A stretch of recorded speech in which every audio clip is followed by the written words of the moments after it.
Hello. Welcome to the Sunday Night Report where we talk about the latest happenings in Legends of Runeterra, tips, interesting card effects, memes, and also interesting things that are happening outside of Legends of Runeterra.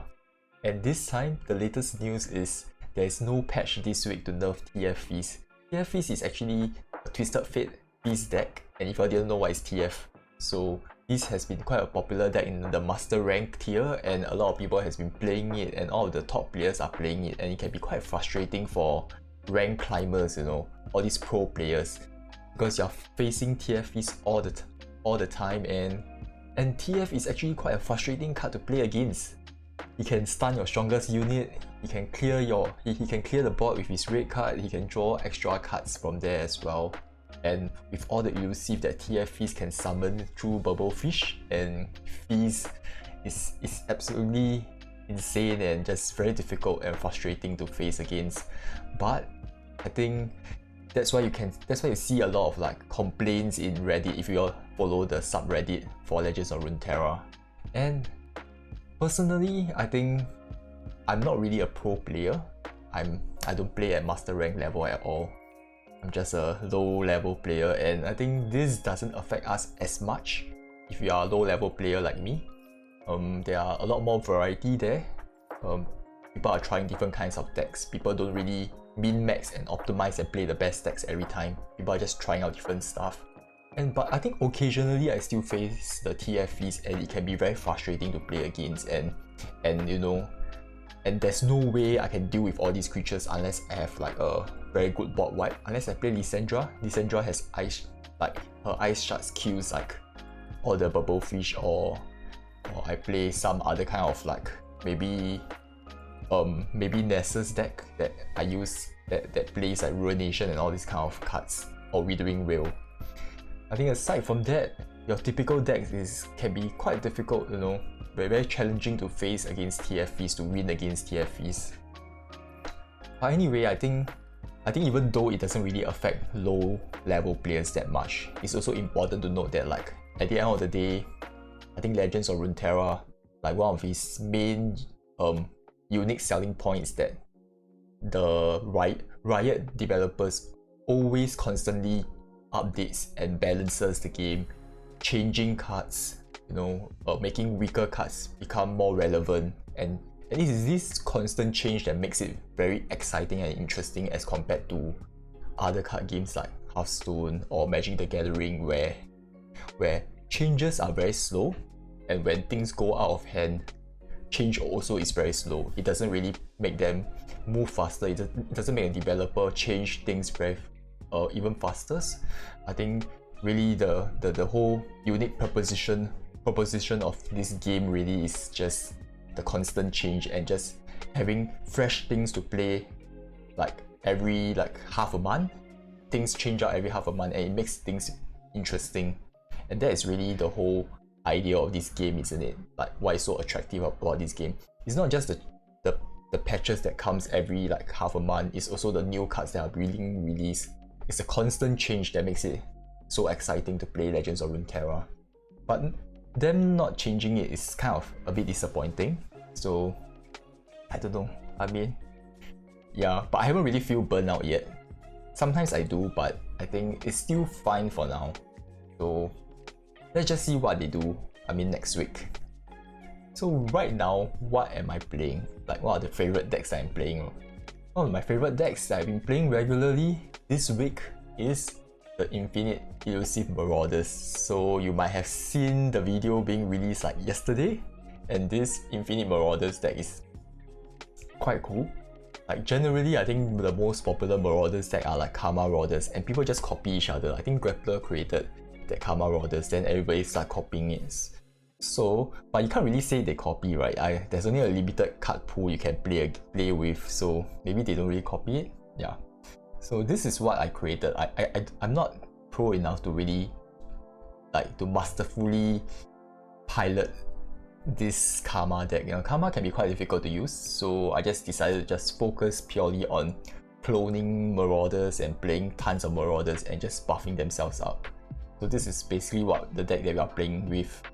We have our Legion Marauders strong in numbers, and we are trying to clone them and we are trying to cycle through our deck to try and get our Legion Marauders, which is quite hard to get. I think a lot of the issues with Marauders deck is that you need to have Marauders in your hands in order to play Marauders, right? And there's only so much Marauders in your deck, 3 Marauders and 3 strength in numbers. Hence the cycling, the drawing cards here like Zonite Urchin and some Dredger. And besides that, what I've been playing is Xenotype Elnuks. I'm still playing it. I think generally my preference is Overwhelm decks that doesn't use a lot of thinking. Just play cards on curve and just hopefully win the game through very powerful creatures. Attacking with powerful creatures is always fun.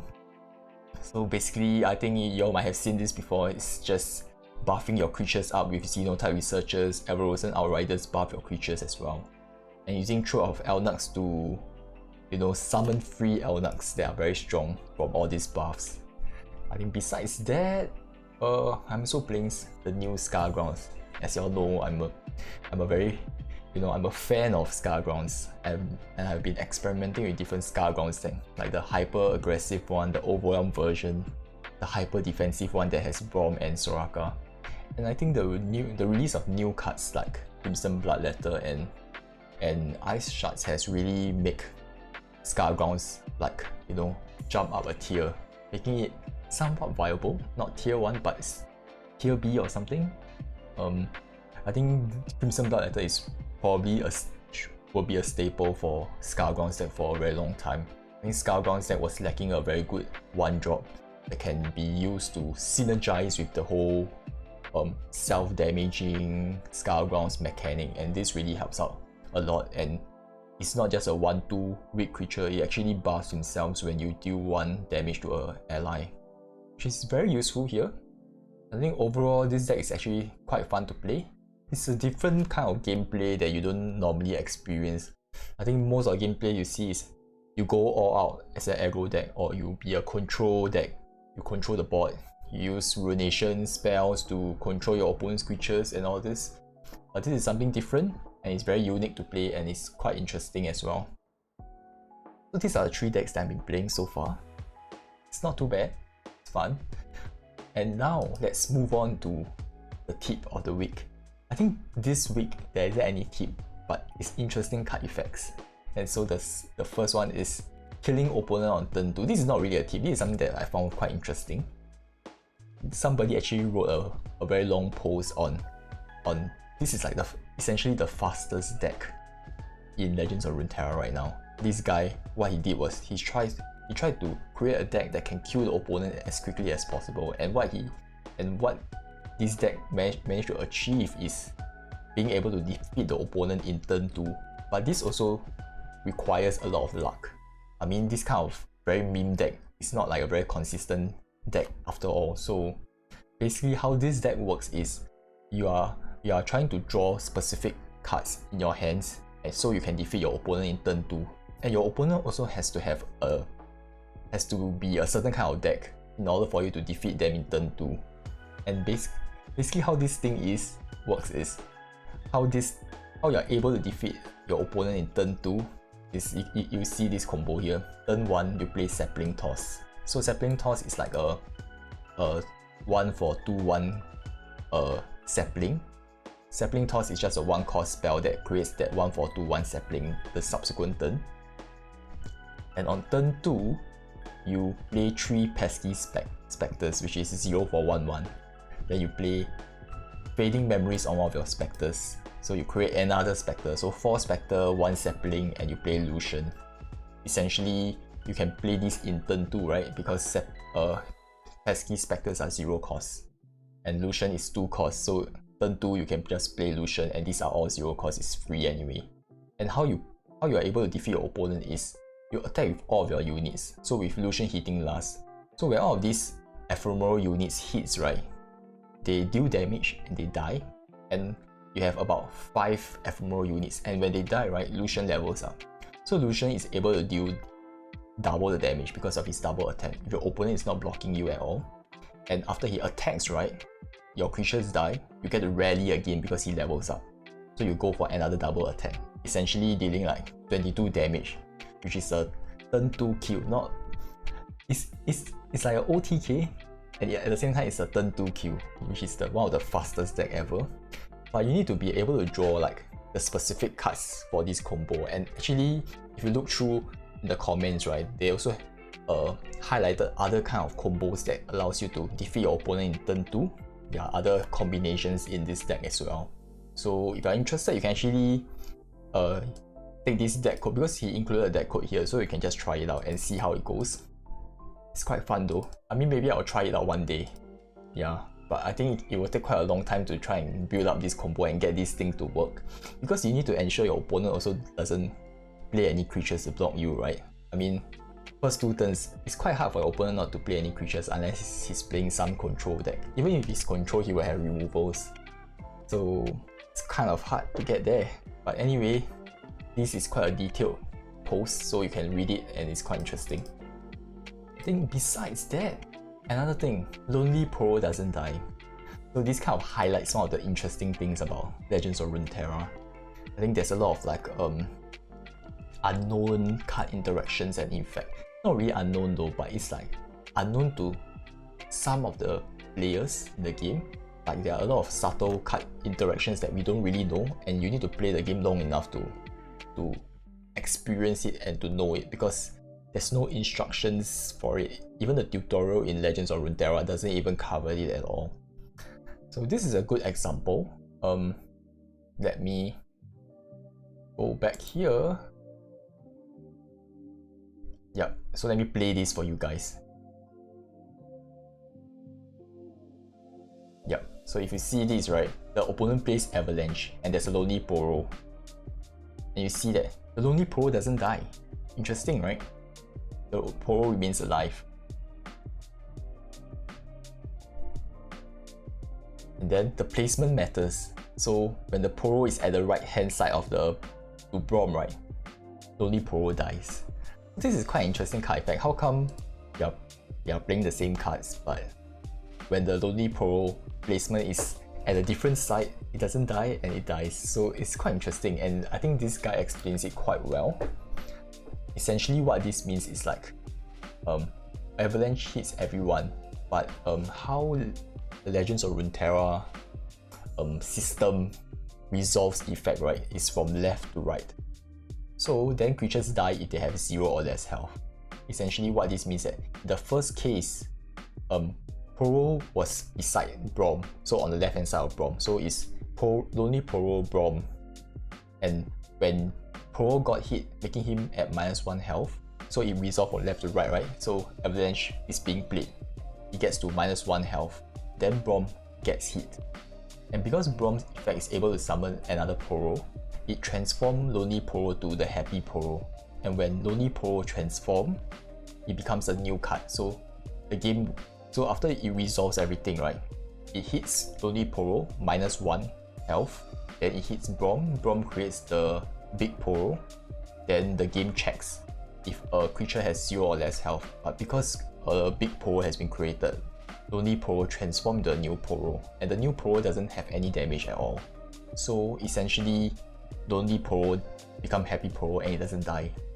But in the second case, it's Brom, Lonely Poro. So Brom got hit first. So Brom creates the Big Poro, then the Avalanche hits the Lonely Poro, and Lonely Poro just dies, right? So it doesn't get to see the it saw the Big Poro afterwards. So this doesn't apply at all. So this is quite interesting, right? Yeah, this is the kind of interesting effect that you don't really see. Placement actually matters, you know. And I think when you get into like the top level of play, I suppose this kind of placement is quite important, like seeing how things resolve. If you're playing Evergrade Collector, placements can be quite important as well. So yeah, there are a couple of cards that makes placement quite important strategy, you know. And maybe in the future they're gonna include some placement effect or something, but I don't think they're gonna do that because it's gonna make it more complicated. I think the game is very complicated to begin. Like, I wouldn't say it's as complicated as Magic the Gathering, but this is quite complicated, and I think they're trying to have some sort of mass appeal, and having this kind of weird interactions or unknown interaction can be, you know, can put off new players and just you know, players who are just casual players, you know, that don't really want to think so much. I think that's why Hearthstone is quite popular, isn't it? Hearthstone is like, it's very simple. My turn, I play my cards. Your turn, you play your cards. There's no like interaction. There isn't really like, you know, mid-game interaction. I respond to your spell, you respond to my spell. And this makes it, you know, more simple and easy to understand as compared to Legends of Runeterra.